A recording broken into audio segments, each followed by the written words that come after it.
BJP के नए अध्यक्ष का चुनाव ऐसी खिचड़ी हो गई है जो खिचड़ी पक ही नहीं रही है।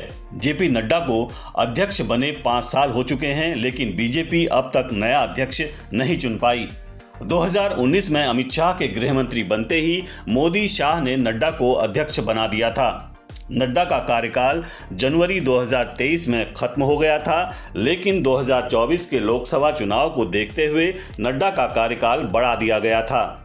लेकिन लोकसभा चुनाव होने के बाद भी बीजेपी नए अध्यक्ष का चुनाव नहीं कर पाई और जेपी नड्डा ही जिम्मेदारी संभालते रहे, जबकि ये बात क्लियर हो गई थी कि नड्डा अब अध्यक्ष नहीं होंगे।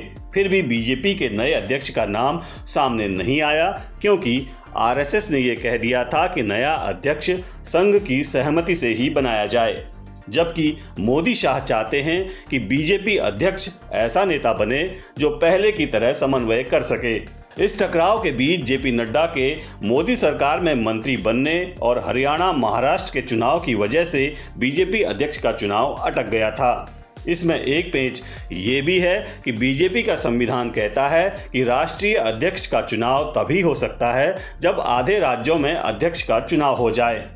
फरवरी के आखिर तक 18 राज्यों में बीजेपी के अध्यक्ष का चुनाव हो जाएगा। इसी से संभावना है कि अगले महीने बीजेपी को नया अध्यक्ष मिल सकता है। वैसे तो बीजेपी में 2 टर्म तक अध्यक्ष रह सकता है, लेकिन अब नड्डा फिर से अध्यक्ष नहीं बनेंगे, ये बात क्लियर है और संघ ऐसे व्यक्ति को अध्यक्ष बनाना चाहता है जो उसकी सहमति से काम करे।